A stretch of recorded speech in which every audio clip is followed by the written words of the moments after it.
El farmacéutico es uno de los lobbies más influyentes del mundo. 应对挑战，力行力改，破解难题。 Конечно, должны работать кооперативно, должны... Avecina una gran guerra entre la realidad virtual y la realidad aumentada.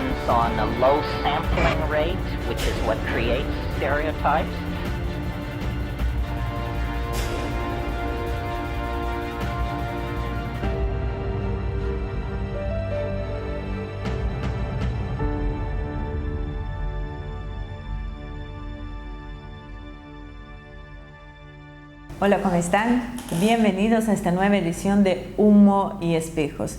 Como siempre decimos, uno intenta desde este lugar poder hacer un análisis más real de lo que está sucediendo en el mundo, algo diferente a los grandes medios de comunicación, pero no diferente per se o porque se nos antoja, sino diferente porque uno trata de ver la realidad tal como es y no como nos gustaría que fuera. Así que hoy me va a acompañar Marcelo Ramírez, mi compañero de toda la vida, analista geopolítico y que siempre está con ustedes haciendo las preguntas, pero bueno, este papel me toca a mí hoy. Así que Marce, ¿cómo estás? ¿Qué tal? ¿Cómo estás? Bien, me pareció interesante que pudiera charlar con vos y que pudieras dar realmente tu opinión o tu visión de lo que está sucediendo con respecto a Estados Unidos, con respecto a Irán, porque no queda muy claro cuáles fueron las razones que llevaron a que Trump diera la orden de matar a Soleimani. Bueno, para poder ver esto, en realidad yo creo que es una cosa bastante compleja. O sea, es una cosa que tiene muchas aristas. Entonces hay veces los análisis que uno suele escuchar son muy lineales. Son blanco-negro, Trump es bueno o malo, normalmente malo. Las cosas terminan por enfocarse de una forma casi, podríamos decir, caprichosa. A veces cuando uno hace este tipo de análisis uno no logra saber exactamente qué es lo que pasó. Muchas veces uno lo que hace son aproximaciones y obviamente primero es limitada la cantidad de información que uno cuenta. Entonces a veces faltan algunos datos de los cuales uno empieza a deducir por lo que va viendo, tratando de encontrar los puntos de conexión y para tener un panorama general. Eso por un lado. Por otro lado, lo que también suele ser es que uno hace una evaluación en el momento, claro, pero no hay un solo jugador, hay distintos jugadores y la situación es dinámica, entonces van cambiando las posiciones. Entonces lo que uno a veces ve que va en un sentido, después aparecen hechos inesperados que lo tuercen. Entonces cuando uno habla de posibilidades, probabilidades mayores en un sentido u otro. En el caso de esto yo creo que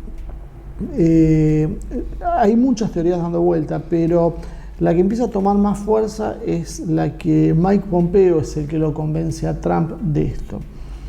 Después vamos a ver por qué, pero en principio Pompeo venía trabajando e insistiendo desde hace varios meses con Trump en la necesidad de hacer un ataque contra Soleimani. Sin embargo, a pesar de eso, Trump venía negándose porque la plataforma de campaña de Trump había sido salir de Medio Oriente y salir de una serie de conflictos que los veía como costosos para Estados Unidos, y mientras eran costosos, además de ser costosos, podríamos decir, además de ser costosos para Estados Unidos, eran situaciones que le terminan por aportar poco. Era un negocio para los sectores privados y poco para el país en sí. Estaba el negocio de las armas, el negocio de la destrucción, básicamente, un negocio paralelo que pocas veces se tiene en cuenta, que es el de los mercenarios, los famosos contratistas, que son en Irak en su momento hubo más de 150.000 contratistas simultáneamente, todo eso a costillas del erario público norteamericano, y eso es un poco lo que también genera esa sensación a veces que decimos, ¿por qué Estados Unidos tiene un presupuesto? Muchos analistas dicen, y tiene un presupuesto que equivale a todo el resto del mundo sumado. Entonces, a partir de eso, Estados Unidos tiene una fuerza militar como todo el resto sumado. Y después nos encontramos con sorpresas como que Rusia tiene un desarrollo en muchas áreas superior a Estados Unidos, por lo menos en 10 o 15 años. Y China rápidamente recorta posiciones y en algunos casos te diría que ya está por encima, como el tema de los sistemas de misiles hipersónicos, suele estar ya China, ya tiene una posición, porque Estados Unidos recién está empezando a hacer diseños para próximamente empezar con algunos ensayos. Ha tenido pocos ensayos y poco exitosos aparte. Entonces lo que vemos es que realmente hay mucha fantasía a partir de este punto. Entonces hay un enorme negocio montado. Entonces vamos viendo por un lado un sector que necesita la guerra, que a través de Pompeo viene presionándolo a Trump para que revea esa política de salir y de cederle el territorio a Rusia, que es el rival geopolítico que están viendo en esa región, básicamente Irán en menor medida, y a China como en realidad es una zona de abastecimiento de riquezas para China, de hidrocarburos para China, necesario para su funcionamiento económico. Entonces esto empieza a camuflar, se empieza a ponerle otros ingredientes. Es para luchar por la libertad, los que ya conocemos habitualmente. Bueno, pero yo creo que cualquier programa medianamente serio, esto ya lo podemos pasar de lado, porque sabemos que nadie lucha por la libertad, por la democracia, por los derechos de las mujeres, de los oprimidos. Eso es una enorme mentira para la opinión pública. La realidad es que funciona por otros intereses. Los intereses son, como decimos, por un lado económicos, por otro lado están los intereses de Trump para salir, porque su modelo es diferente. Y en algún momento parece que alguien ha decidido que una buena idea sería patear el tablero. Patear el tablero significaría el asesinato de Soleimani. Soleimani es un general que es un héroe. O sea, hay que ver las consecuencias de esto. Pero precisamente las consecuencias son las que buscan estos sectores, que la situación se descontrole y se vaya a un enfrentamiento de corte militar. Sí, antes de entrar en esto último que vos habías hablado, ¿qué evaluación haces de la respuesta de Irán? Porque algunos revolucionarios acá, o sea, pensaban que ya íbamos a una tercera guerra mundial, si fue tibia, si no fue. Sí, no sé si revolucionario es un poco, un calificativo un poco grande que le queda, pero sí, entiendo cuál es el planteo. Sí, hay sectores que apoyan a Irán. No apoyan a Irán, son anti-norteamericanos, que no es lo mismo que apoyar a Irán. Me parece que algunos, o sea, sin desmerecer, quizás fue fruto de mi ignorancia, mi expresión. Me refiero a que a veces se torcía como una hinchada de fútbol, vamos a Irán a atacar a Estados Unidos de una forma violenta, o sea, sin medir las consecuencias de lo que eso significa. Exactamente, eso quise decir en realidad. Bueno, yo creo que por suerte, Irán no reacciona de esa manera. Irán mide con mucho cuidado los pasos. Estamos hablando de una nación que hereda la parte central del imperio persa. O sea, hoy calculemos que Irán son decenas los países que hoy son independientes, pero que fueron parte del imperio persa. Y hay vínculos, hay relaciones muy profundas, entramados, que uno no ve cuando traza las líneas de las fronteras. Y esos entramados son ya de corte tribal, son étnicos, son familiares. Entonces esa situación de proximidad le da a Irán una capacidad mucho mayor, y por otro lado tiene una sabiduría de milenios. Entonces no es el primer imperio, tampoco sería la palabra justa imperio de Estados Unidos, pero bueno, no es la primera potencia invasora y destructiva que enfrenta Irán. Entonces Irán tiene una sabiduría para tomar decisiones. A partir de eso, lo que uno empieza a ver es que hay un punto todavía que lo vemos como gris, es si realmente tenían noticias de que podía atentarse contra Soleimani o no. Soleimani, como se comportó viajando con un vuelo comercial, se exhibió, se puso básicamente como si fuera una diana de combate para que hagan puntería. O sea, no se cuidó Soleimani, no se cuidó como alguien estaría en guerra. Eso presenta algunos interrogantes. Una respuesta puede ser: Soleimani era demasiado grande como para pensar que alguien podía cometer la estupidez de asesinarlo, porque eso sería una jugada geopolítica de un enorme riesgo, porque eso movilizaría, y a Irán serviría mucho para inclusive tapar los mismos problemas que le venía generando Occidente dentro de Irán, porque estas manifestaciones que habían empezado a aparecer fueron totalmente aplastadas por la reacción. E inclusive en Irak mismo, donde empezaba a haber algún descontento de algunos sectores suní con la mayoría chií, que es un problema que hay en Irán desde hace mucho tiempo entre unos y otros. Eso podía generarte básicamente una reacción que obviamente servía para que se cierre en torno a la defensa de los valores de Irán. Entonces, por supuesto que a partir de esa situación lo que nosotros empezamos a encontrar es que Irán termina ganando con esta historia. Entonces Irán sí calibra muy bien la respuesta. La calibra desde un punto de vista de necesitaba por un lado dar una respuesta real y concreta porque necesita darle a su propia gente una muestra de que no es solo declaraciones vacías, sino que realmente hay algo sustancial detrás de Irán. Claro. O sea, hay una fuerza real y concreta. Realmente tiene la capacidad de lo que estábamos diciendo. O sea, el sistema misilístico, por ejemplo, iraní es muy, muy poderoso, pero bueno, hay que demostrarlo. Claro. Si no queda como si fuera solamente la propaganda. Entonces lo que Irán hace tiene esa necesidad de responder. Entonces necesitaba una respuesta con cierta espectacularidad. Pero por otro lado, Irán es consciente de la política de Trump de intentar salir de la región. Y es consciente de los problemas internos y de otros países en la región, como Israel, que preferirían que Estados Unidos siga en la región, porque son la garantía de que no se desbalancee el poder a favor de Irán o de un crecimiento de Turquía. Y obviamente la presencia de Rusia. Entonces, esto produce que la respuesta sea medida. Y es tan medida que usa un sistema de misiles, unos misiles en realidad que son de un alcance corto, casi podríamos decir entre corto y medio, 300, 400 kilómetros de alcance, que estrenan un sistema, en las cabezas llevan un sistema de guerra electrónica novedoso.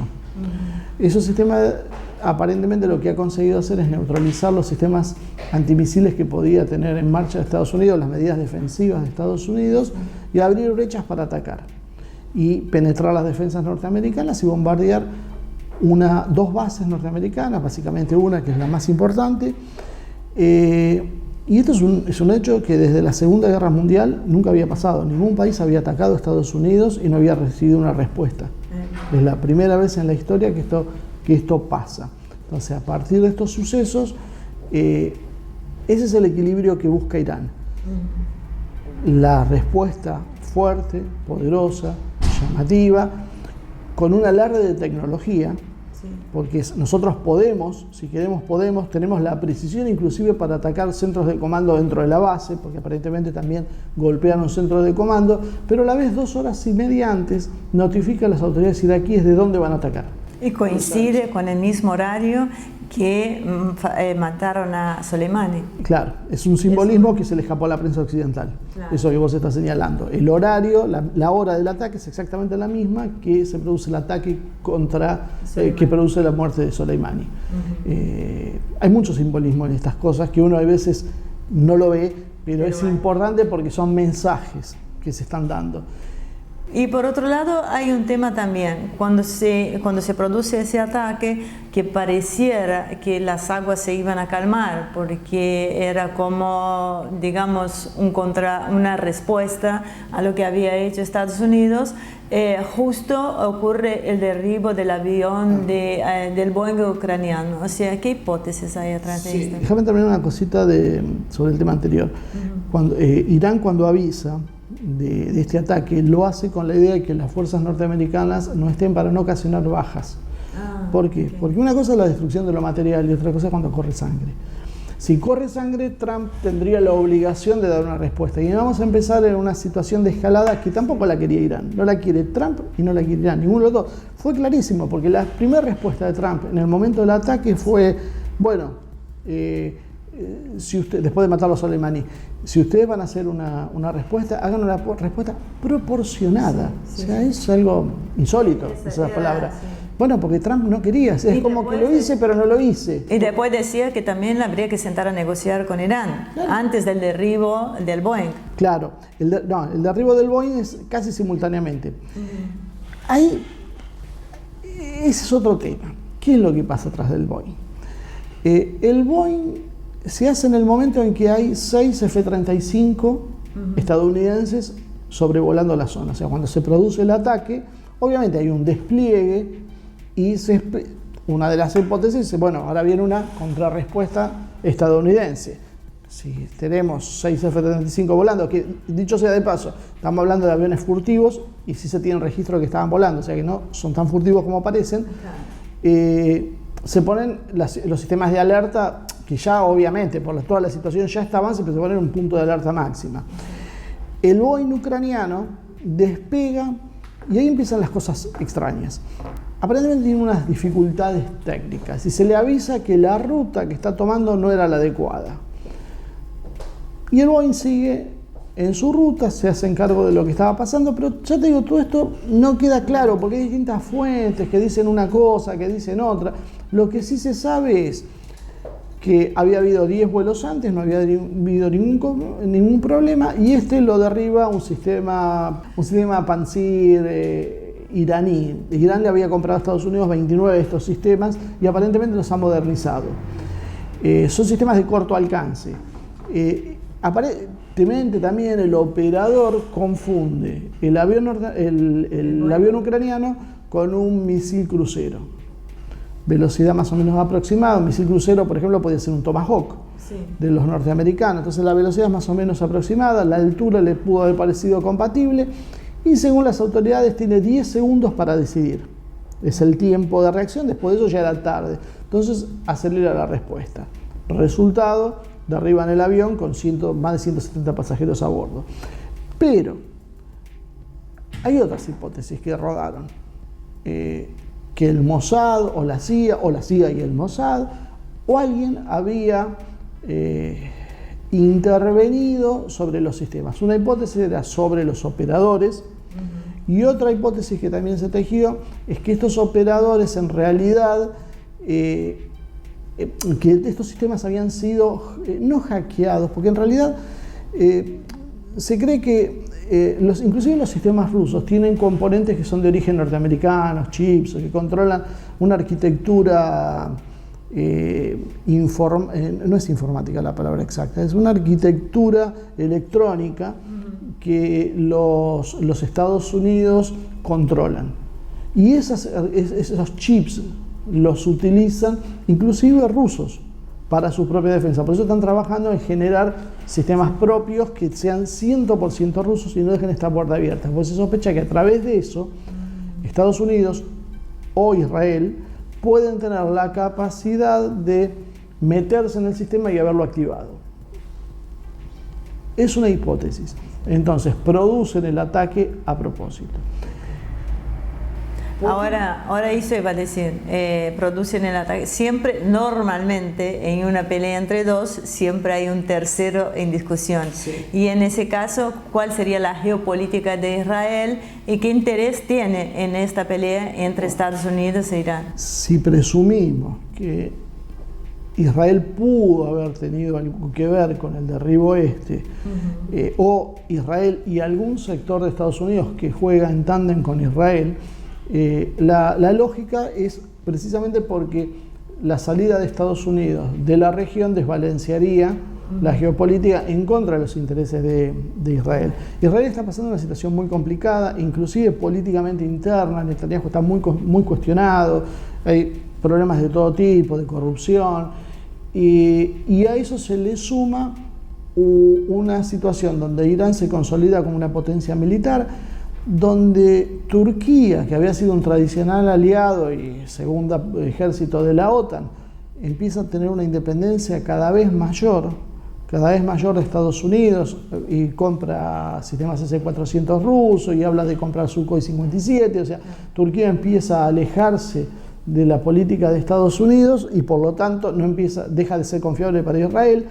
Y un jugador que nadie estaba esperando era Arabia Saudí, porque la política de Trump básicamente es una política hoy comercial. O sea, ya Estados Unidos no te puede dominar a través, esto después lo vamos más adelante, pero Estados Unidos no te puede dominar solo a través de la cuestión económica, entonces tiene que apelar a la respuesta militar. Y la respuesta militar es costosa, y la respuesta militar necesita que alguien la pague. Y Trump dice, yo me voy. ustedes quieren, yo les vendo la seguridad. Se lo hizo a Corea. Pasó de 800 millones de dólares anuales a 4.800 millones de dólares Corea para poder mantener las tropas norteamericanas en la península. Entonces, Arabia Saudí les está vendiendo un negocio, pero los saudíes empiezan a darse cuenta de que Estados Unidos está en retirada. Entonces empiezan a mirar más allá, o sea, nosotros nos vamos a enfrentar, si se va a Estados Unidos, con una región muy complicada, porque nosotros era básicamente el negocio de Arabia Saudí de ser uno de los principales compradores de armas a nivel mundial. Ha llegado a comprar casi 70.000 millones de dólares por año. Son cifras fabulosas, pero si se retira a Estados Unidos, el ejército de Arabia Saudí se ha demostrado absolutamente inoperante. Atacó a Yemen, un país creo que es el de menor PBI de la región de los países árabes, y sin embargo no solo no pudo, se empantanó, está perdiendo terrenos, probablemente va a perder esa guerra. Entonces, con una Arabia Saudí que empieza a mostrar signos de tal vez nos abrimos, una Turquía que ya se está abriendo claramente, un Irán que empieza a crecer. ¿Cuánto falta para que el resto de los países de la región se te empiecen a levantar? Israel necesita la presencia sí o sí de Estados Unidos, o yo no digo que va a desaparecer, porque Israel tiene 300 armas nucleares, lo cual tiene una garantía de que no va a desaparecer, pero va a tener que negociar, va a tener que terminar con las ocupaciones ilegales de sus colonos y va a tener que terminar con el sueño del gran Israel. Eso es una cosa que va a pasar a la historia si Estados Unidos se va. Entonces, obviamente, es muy creíble, aparte porque uno ve muchos signos de que están articulando para mantener las brasas encendidas y que no se apague el fuego en Medio Oriente. Además, Irán es un actor importante en esta región que poco lo tiene en cuenta en Occidente. Israel sí lo tiene claro por lo visto y por las reacciones. No te voy a dejar terminar de hablar porque tengo que llevarte a un pequeño corte, lo seguimos hablando después. Así que no se vayan, enseguida regresamos.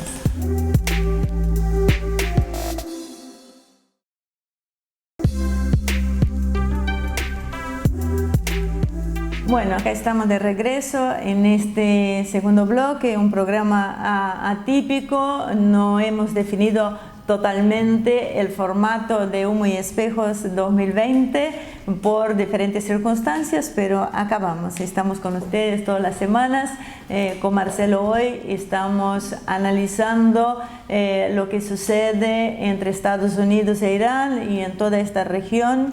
Y que te digo, estamos grabando en enero. Cualquiera que conoce la Argentina sabe que en enero nadie hace absolutamente nada. La temporada básicamente empieza en marzo. Bueno, así que nos den un poquito de tiempo hasta ver cómo arrancamos la temporada. Además... Pero creo que este tema valía la pena que lo tratamos. Porque está todo el mundo hablando y nosotros todavía no lo habíamos tocado. Aparte es una oportunidad para que puedan escuchar la voz, tu voz. En general yo creo que la gente, si nos sigue a través de las redes sociales, Facebook o Twitter, ahí va a poder encontrar por ahí una actualización de lo que está pasando, pues solemos comentar muchas cosas nosotros, pero bueno, un análisis un poquito más profundo lo estamos haciendo. Lo requiere ahora. Bueno, habíamos quedado justamente en lo que es la geopolítica de Israel, en el blog anterior, la disputa o la puja entre Estados Unidos e Irán, el fallecimiento, el asesinato de Soleimani, la caída del Boeing. Y yo te diría una cosa que me quedó pendiente del bloque anterior. Ojo también con el tema de Israel, porque una cosa es el sionismo y otra cosa, después hay gente en Israel que no es sionista. Hay muchos sectores judíos ortodoxos que de hecho se oponen abiertamente al judaísmo, al sionismo. Entonces no es lo mismo judaísmo que sionismo, pese a que lamentablemente en la Argentina hoy se está tratando de imponer una misma visión. Y aparte, hasta inclusive entre los mismos sectores sionistas también hay algunos matices a tener en cuenta. Ok, bueno, es una decisión del Estado de Israel en la figura de Netanyahu en este aspecto. O sea, tenemos que decir también la realidad. No siempre algunos líderes van con lo que quiere realmente la población. O sea, Netanyahu representa un sector que le conviene intervenir y que Estados Unidos esté en Medio Oriente. Ahora, hay dos grandes jugadores y que tampoco se ha hablado mucho. En este caso estamos hablando de Rusia y de China. O sea, ¿cuáles son las actitudes de estas dos potencias en estos sucesos? Bueno, lo que uno vio de Rusia es cierta cautela. O sea, yo creo que Rusia, y en esto coincide con China, están intentando que Estados Unidos no se ponga agresivo. Nosotros tenemos que, si uno lo puede ver a largo plazo, si lo puede ver con una visión profunda, si logra ver el bosque, Estados Unidos está en una franca decadencia, todo Occidente está en una decadencia. El miedo de esta decadencia es la ebullición que hay atrás de esto, porque siempre que se cae un imperio, supuestamente... Claro, cuando vos no tenés herramientas para mantener el control por métodos menos crueles, o sea, puede ser económicos, culturales, vos empezás a apoyarte en la capacidad armada. Precisamente los imperios suelen tener una fase violenta al final porque intentan sostener algo que ya es insostenible de otra manera.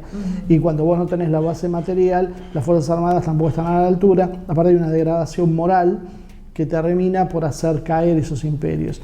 Y el pueblo, perdón que te interrumpa, el pueblo norteamericano profundo, en definitiva no está de acuerdo en entrar en una próxima guerra. O sea, Trump, durante su gestión, con todos sus defectos, todas idas y venidas, también ha mejorado la situación del norteamericano medio o del Estado. Económicamente ha tenido algunas mejoras. Si bien, por eso vemos con los juegos constantes de presiones que hay, los juegos geopolíticos, vos vas viendo que Trump ha conseguido buenos resultados económicos, pero desde que asumió constantemente se ha predicado que Estados Unidos, bueno, ya entra en recesión. Entonces, hay que ver cuánto es lo que queda en cada uno. Pero el problema de esto, como decís, el norteamericano básicamente yo creo que como cualquier pueblo, primero no es homogéneo. Sí. Entonces vos vas a tener sectores que quieren la guerra y sectores que no quieren la guerra. Pero por otro lado, en líneas generales, yo creo que básicamente la guerra, si es lejana y no me toca, es como que es más tolerable, más aceptable. El problema es si esto significa problemas económicos y muertos, son dos temas que empiezan a hacer ruido. Antes habíamos hablado por qué no la querían los norteamericanos que se alinean atrás de Trump. Por otro lado, una cosa que la gente en líneas generales no tiene en cuenta es que las cuestiones más agresivas de Estados Unidos las han ejecutado los demócratas, no los republicanos. Porque en Estados Unidos hay que tener en cuenta mucho el tema de la debilidad. Necesitan mostrarse los presidentes como fuertes, agredidos, poderosos. Y esa fuerza se la da muchas veces el tema militar. Básicamente, te diría. El republicano está a favor de portar armas, de que la sociedad esté armada, están a favor de la pena de muerte. Entonces ya se muestran duros. Y se muestran duros en materia exterior. Nosotros vamos a atacar al que sea, vamos a bombardear. Y los demócratas se muestran conservadores, cautelosos. Sin embargo, cuando llega el momento, terminan atacando más los demócratas que los republicanos, porque los demócratas necesitan demostrar internamente que no son débiles. Entonces eso se traduce en muchos ataques. Y ahora, en los últimos 30 años, podríamos decir, las últimas 3 décadas, se ha ido agudizando un tema, que es la separación de dos grupos. ¿Qué esto después por ahí? Sí, eso de los grupos internos de Estados Unidos. Claro. Pero antes de que vayas a ese tema, quedó pendiente saber la actitud de China, porque vos hablaste de Rusia y yo te interrumpí, perdón. Y te saqué de tema para variar, como siempre, pero para reordenarnos, Rusia fue cauto, no quiere que Estados Unidos se enfurezca y Rusia no piense. Y China también es cauto. El problema acá son de áreas geográficas. Esto es dentro de lo que Rusia empieza a considerar su área de seguridad y de referencia. Rusia históricamente buscó tener salida hacia los mares cálidos. Si bien esto, con el cambio climático, puede empezar a ponerse en duda, hay una cosa que es muy clara, es que Rusia, muchos de los principales bases se suelen congelar los mares en invierno, lo cual en una situación militar es un poco complejo. No podés salir a navegar precisamente por tener los puertos congelados. Entonces la necesidad de puertos en una situación militar y comercial. En cambio, los puertos de aguas cálidas son operativos todo el año. Entonces Rusia necesita siempre tener un puerto con estas características. Entonces la cuestión de proyectarse hacia la salida al Mediterráneo y la salida hacia el Golfo Pérsico y el Océano Índico es una cuestión natural que viene desde la época ya del Imperio de los Zares. Siempre Rusia hace varios siglos que viene intentando garantizar esa seguridad, esa salida. Entonces ha debido jugar mucho más fuerte en la región. Y además por el tema de las fronteras, porque si Siria caía en manos de los sectores occidentales o a través del yihadismo, que es bueno que la gente recuerde que no es un yihadismo de los musulmanes básicamente, sino de los occidentales que utilizan fanáticos musulmanes para esto. Pero cuando uno tira de la cuerda, termina en Londres, en Tel Aviv, en Washington, donde se van generando estas... Y es un tema también para tener en cuenta, también esto termina en Ankara, en Turquía. Porque Turquía ha sido uno de los promotores de esto, pese a que ahora está en una situación, como hablamos, de un entendimiento con Rusia, por ahí no va, por ahí no es. Entonces ahora está inclusive relocalizando los yihadistas, los está llevando a Túnez y de Túnez los está enviando a Libia. Que estamos viendo ya ahí, por eso es otro tema, la generación de un segundo problema muy importante. Pero bueno, volviendo al tema anterior, a Rusia necesita garantizar esa salida, necesita tener esa proyección y necesita seguridad sobre sus costas. Y China necesita un par de cosas. Necesita, primero, la energía para su industria. Entonces, hoy el 90% de la provisión de energía de Medio Oriente va para el lado de China. Por otro lado, China está haciendo una enorme apuesta a la ruta de la seda, One Belt, One Road. Bueno, esa ruta en realidad lo que es un comercio terrestre, si bien tiene una rama marítima, que a China le garantiza no depender solo de la salida a través, por ejemplo, del estrecho de Malaca, donde podría, en caso de un conflicto, tener dificultades. Entonces, esa cuestión necesita de alguna manera tener una posibilidad de controlar esa región y que no interfieran con su esquema de penetración y de llegada hacia Europa Occidental. Y también el interés de Europa Occidental, que eso no lo habíamos mencionado, pero Europa Occidental necesita energía y la toma de Medio Oriente y la toma de Rusia. Tiene problemas con Rusia por las presiones norteamericanas. Alemania ha tenido empresas que han sido sancionadas por Estados Unidos por la construcción del Nord Stream 2. Y por otro lado, por el sur, tenemos toda esta serie de gasoductos que se están disputando porque detrás de toda esta cuestión en realidad está la idea del abastecimiento hacia Europa de gas y que Estados Unidos quería su negocio, que era el gas del fracking, llevarlo en barco a Europa, pero ese gas es mucho más caro que el que podía conseguir Europa. Entonces, esto también es otro factor a tener en cuenta cuando uno habla de esta región. Es un factor, diría, crucial. Bueno, ahora sí, vamos a lo que sucede en Estados Unidos, cuál es el proceso profundo que está en juego y cuáles son las distintas fuerzas que están en pugna. Bueno, Estados Unidos, acá lo que vemos es el colapso de un sistema. Depende de donde uno se pare, es un colapso provocado o que lo está sufriendo. Si uno entiende a Estados Unidos como nación soberana, Estados Unidos está, como decíamos antes, en plena decadencia. Estados Unidos está perdiendo capacidad porque cuando cae la Unión Soviética, Estados Unidos viene desde antes ya de una lucha entre dos sectores de capital, uno productivo y uno financiero. Es una lucha un poco histórica que empieza a volcarse a partir de los años 70 con la salida del patrón oro a favor del sector financiero. pero se mantiene un relativo equilibrio hasta la caída soviética. Cuando cae la Unión Soviética, unos años después, como corolario de eso, Bill Clinton deroga la ley Glass-Steagall, que es una ley que prohibía la fusión de la banca comercial con la banca de inversión. La banca comercial es la que nosotros conocemos. La banca de inversión son los grupos, que por ejemplo está la banca cooperativa, o sea, los grupos de, ¿cómo se llama? Cooperativos. Nosotros esto lo charlamos en un programa con Pedro Páez, que si a alguno le interesa el tema, está bien profundizado cómo funciona este equilibrio.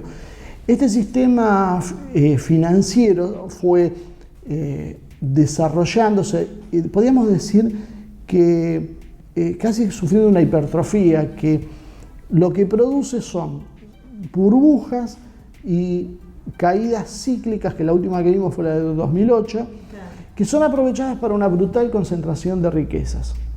Y esto va en desmedro del capital productivo norteamericano.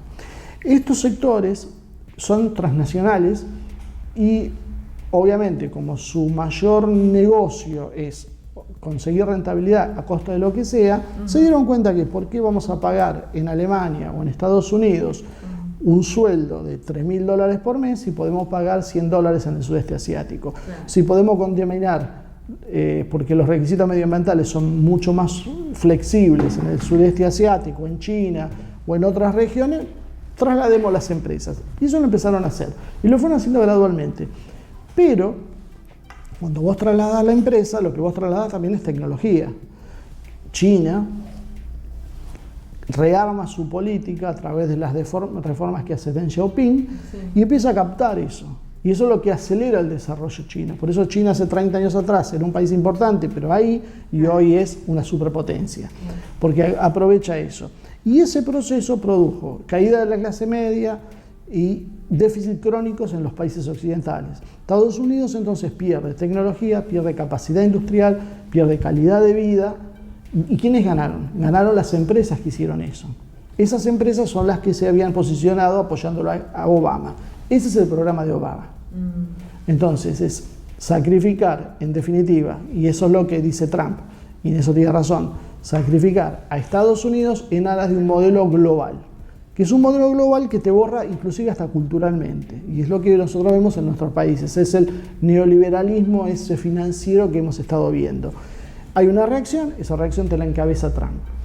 ¿Qué pasa? Trump empezó a tocar intereses y hace 3 años que viene molestando. Bueno, ahora empieza a verse que no es todo tan homogéneo. Cuando Trump llega al poder, llega con un general Flynn que duró unos días. Sí, recuerdo. Mattis también va a llegar al poder con él, era una garantía de un general pragmático y que entendía el negocio de los armamentos, el negocio del complejo industrial militar, y le quería poner un freno. Resultado, la prensa lo demonizó, afuera Mattis, y quedaron los generales dóciles, los que son dóciles para el negocio, que son los que siempre ven la amenaza y que son los que son más peligrosos que los otros, paradójicamente.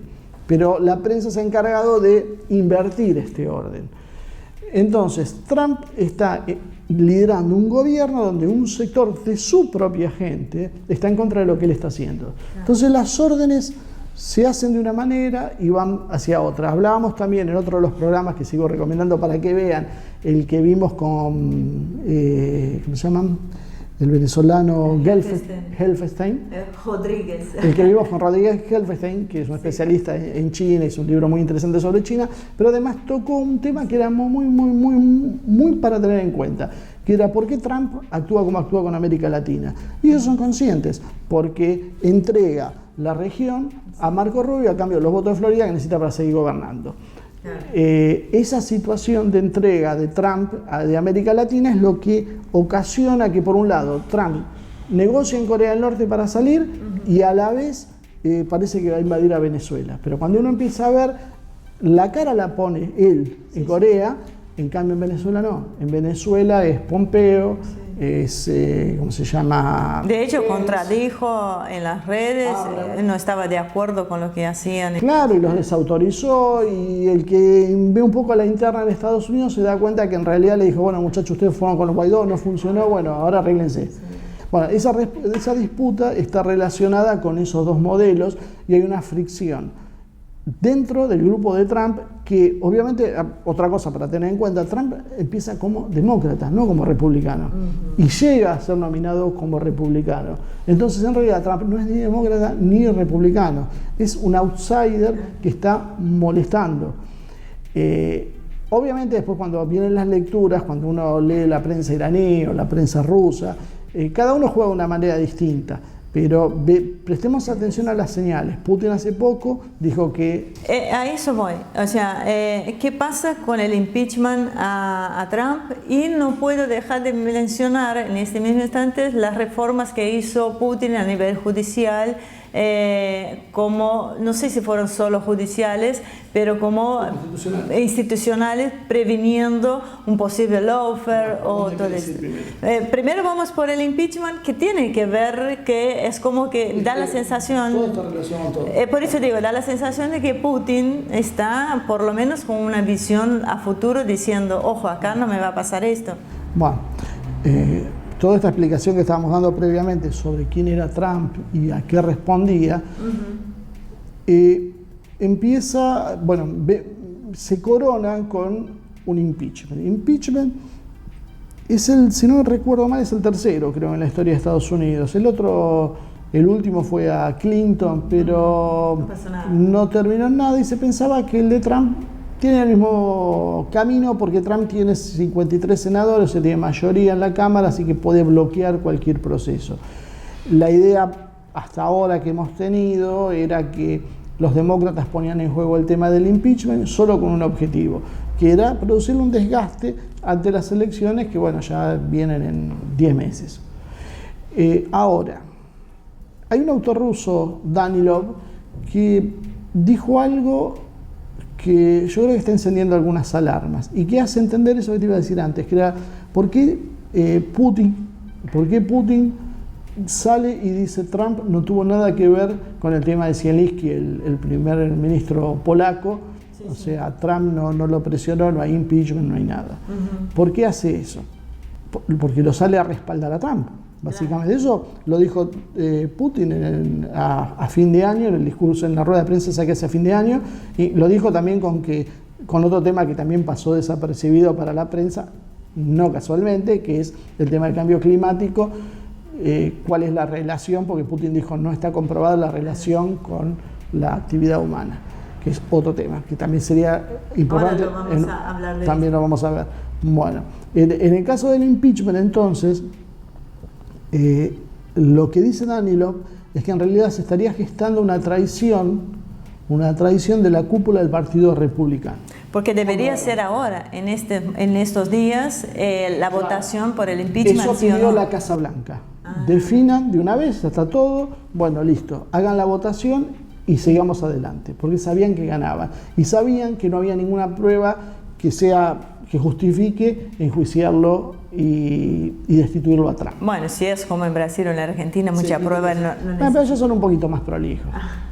De todas formas, no, tampoco es para desconchar champán con la prolijidad que tienen, pero bueno, son más prolijos.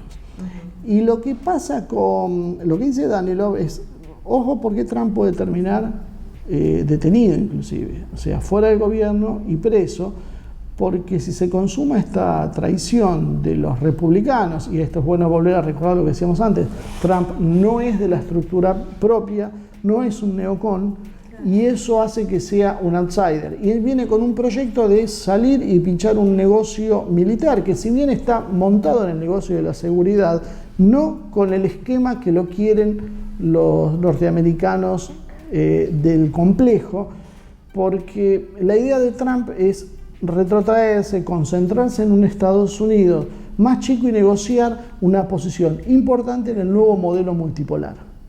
Mientras los otros lo que quieren es una destrucción de Estados Unidos para sumar los restos de Estados Unidos a un modelo global.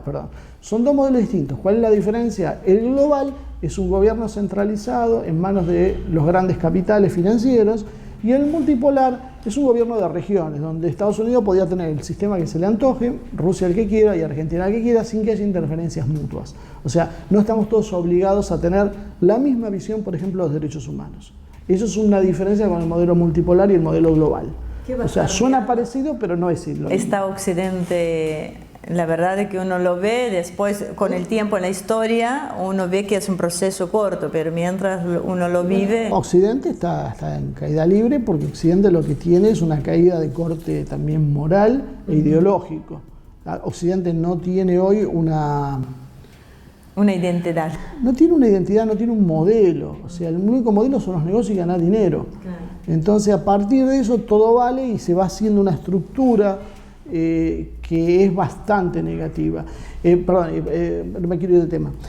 Con respecto a lo de Trump y el impeachment, lo que hace ahora, cuando la Casa Blanca pide que se acelere el juicio y se vote, los republicanos hacen una maniobra para que vuelva a frenarse el proceso y se vuelva a abrir. O sea, el objetivo de eso es que se vuelva a abrir las pruebas. Si se vuelve a abrir, hay espacio para traer otras cosas y poder realmente sumar elementos que puedan hacer que lo procesen a Trump. Qué increíble, aparte la cantidad por eso, la cantidad de juegos que lo pudimos ver en Brasil y otros países de la región, cómo están usando este poder para sacar al adversario. Sí, o sea, es lo que acá nosotros conocemos... Bueno, en Estados Unidos no va con vuelta. ¿Cuántos presidentes han muerto con claro, bueno, acá lo que estamos viendo es eso, decidieron, en vez de pegarle un tiro como hicieron con Kennedy, a destituirlo. Habría que ver cuáles son las causas. Puede ser que una de las razones sea derrotarlo culturalmente. ¿Por qué? Porque lo que tenés que evitar es que te surja un nuevo Trump. Porque en realidad Trump no es Trump. Trump es el emergente de un proceso. Y vos le pegás un tiro a Trump y te aparece otro. Y por ahí aparece con más fuerza. Entonces lo que vos necesitas es derrotar la idea, no la persona. Entonces ellos quizá lo que ahora estén apuntando es a derrotar esa idea. Entonces Danilov dice, cuidado, ojo con este tema porque están tratando en realidad de voltearlo a Trump. Ese es el objetivo de los republicanos aliados a los demócratas. Entonces ahí es donde juega Putin y donde sale a dar el apoyo. O sea, nos estamos metiendo en un tema muy hipotético, pero muy complejo de entender. Y muy complejo de resolución y obviamente muy peligroso porque hubo un golpe palacioso en Brasil, hubo otro en Ecuador, hubo uno en Bolivia, y afecta al país, un poquito a la región y punto. Cuando esto pasa en Estados Unidos, afecta al mundo entero. Exactamente. Bueno, y para cerrar, la última pregunta, porque ya nos estamos quedando sin tiempo, no quiero irme sin analizar las declaraciones de Trump en Davos, porque fueron bastante polémicas y tiene alguna relación con lo que está sucediendo, porque no es un lugar justamente para ese tipo de declaración. Es que lo de Davos es muy importante por un aspecto. Como lo que dijo. Bueno, Trump lo que hace un discurso y dice que él se manifiesta en contra de una política que muchos califican como malthusiana, que es de exterminio de la población, que empezamos a ver en sus formas más civilizadas, más suaves, que es un ataque a todo lo que tenga que ver con el crecimiento demográfico. Cuando uno ve todas las ideologías que hoy están desembarcando, todas tienen un punto en común, que es apuntar a bajar la carga poblacional. De una manera, por una cuestión de derechos, por una cuestión de solidaridad. O sea, nunca esto, es muy raro que alguien venga y diga hay que eliminarlo porque sobra gente. Entonces te lo van a decir de otra manera. Aborto libre, claro, las cuestiones de género, destrucción de la familia todo tradicional. El tema del veganismo, que no tenemos que matar a los animales, entonces si no tenemos proteína y no matamos animales tenemos que tener menos gente. Apareció el otro día un grupo sueco que dice, sí, ya cruzaron una línea más, dijeron acá el problema que tenemos son los nacimientos, no tiene que haber más nacimientos. Claro. Y por algo Trump, cuando asume, lo primero que hace es cortar la financiación de estas ONG que promueve ese tipo de cosas. Fíjate que, por ejemplo, muchas veces se dice que el cine anticipa cosas que van a pasar, porque lo hacen para preparar a la población o porque alguien tiene información y la usa. Pero hay películas, ya varias. Hay una película que se llamaba, no sé si te acordás el nombre, Los niños del hombre, que se llamaban, algo así, que era el último. O sea, un par de películas que son recurrentes sobre ese tema, donde que se cortan los nacimientos. Bueno, sí, hay varios. claro, bueno, ese tema es lo que Trump pone en la mesa. Y dice, no, esto no es así, nosotros tenemos tecnología para evitarlo, y es más, se va a generar más tecnología que permite tranquilamente que se pueda vivir toda esta población en la Tierra. De hecho, hay un estudio por ahí dando vuelta que calcula que toda la población del mundo podía vivir en el estado de Texas con una parcela de tierra suficiente como para alimentar a su familia. Y sobraría el resto del mundo deshabitado. O sea, el problema es otro. El problema es el sistema productivo, que necesita que se destruya para volver a construir. Entonces, las mismas empresas que te están hablando de ecología son las que te fabrican con la obsolescencia programada.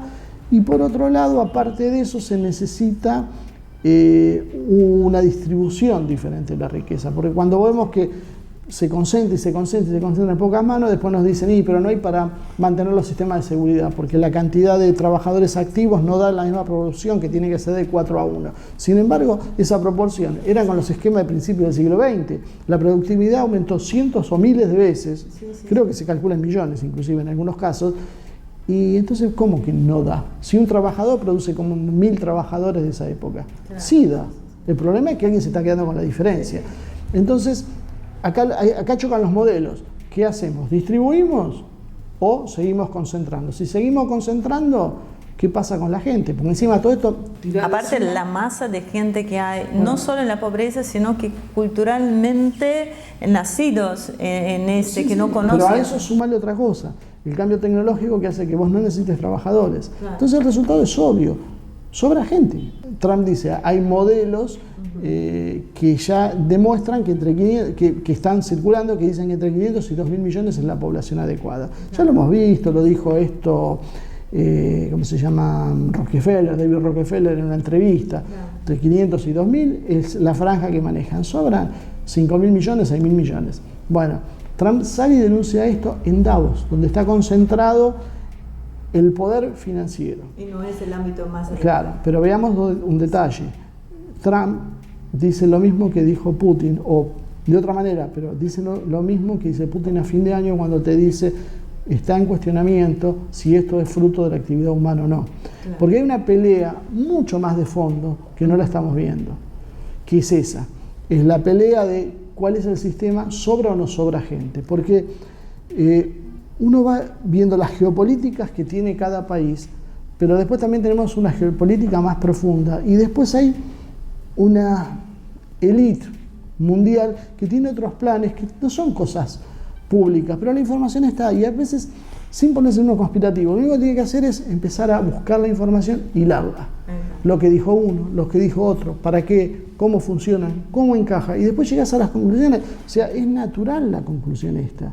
Entonces, cuando nosotros como nación, en este caso los argentinos, y esto cabe para muchos latinoamericanos y de otros países que están viendo, que pueden acceder a este programa a través de internet, cuando ven esto, deben preguntarse cómo se están alineando, porque en este caso Argentina, por ejemplo, se está alineando de una manera que se está alineando en un bando que probablemente sea perdedor, y si podemos hablar de moralidad en estos asuntos, el menos moral de todos. Entonces es un tema bastante complicado, y lo que dijo Trump fue absolutamente ahogado por la prensa, porque no salió prácticamente en ningún lado. Bueno, para algo está Humo y Espejos, para decir estas cosas. Marce, te voy a tener que interrumpir acá. Ya llegamos, creo que tenemos que volver a tocar estos temas con esta profundidad en alguna otra oportunidad. Sí, lo único que quería decir es, cada uno de estos temas uno los puede profundizar hasta el infinito. Van a encontrar especialistas que cada uno de estos los maneja muchísimo mejor de lo que yo estoy haciendo. El tema siempre cuento lo mismo. Esto es como si uno fuera el director de una orquesta. Uno tiene que saber tocar el violín mejor que el violinista, la guitarra mejor que el guitarrista, el cello mejor que el chelista. Lo que uno necesita es entender la coordinación. Entonces, tomar lo que dice cada uno de los especialistas y meterlo en una matriz para entender el proceso final. Yo creo que eso es lo que nos está faltando. El análisis real de eso y no tanto dato sin interpretación, que después uno no termina de entender cómo sirve, y los datos se pueden usar para una cosa o para otra. Bueno, nos vemos la semana que viene entonces. En cuanto a ustedes, bueno, aprovecho para pasar, Marcelo Ramírez, yo lo estuve reteniendo esos tiempos que estamos medio desaparecidos de las redes, es porque terminó de escribir su primer libro que, si Dios quiere, se va a presentar en marzo, que se llama Cómo Putin puso de pie a Rusia. Habla de historia, tradición, pensamiento y orgullo para unir una nación. Es un libro que realmente los recomiendo. Está realizado en base a estos 12 años de ACTV, en entrevistas a referentes muy importantes de Rusia. Y además, para sorpresa de todos, está muy compenetrado en un segundo libro que también se presentará en este segundo semestre, en este primer semestre de este año, que es sobre la geopolítica actual. Yo creo que no se está teniendo en cuenta los cambios que están habiendo en el mundo, no solo el cambio físico, pero... sí, la diferencia con la geopolítica tradicional y la geopolítica moderna. Bueno, muy bien. Así que con eso nos despedimos, no sin antes invitarlos a que vengan a entrenarse palque con nosotros para poder despejarse un poquito y para tener el cable a tierra, para equilibrar lo físico y lo mental, que bastante hace falta en la sociedad de hoy. Invitarlos a que se suscriban a nuestro canal de YouTube, que nos den like, que compartan con sus amigos e inviten a que hagan lo mismo. Así que nos vemos la semana que viene con una nueva edición de Humo y Espejos.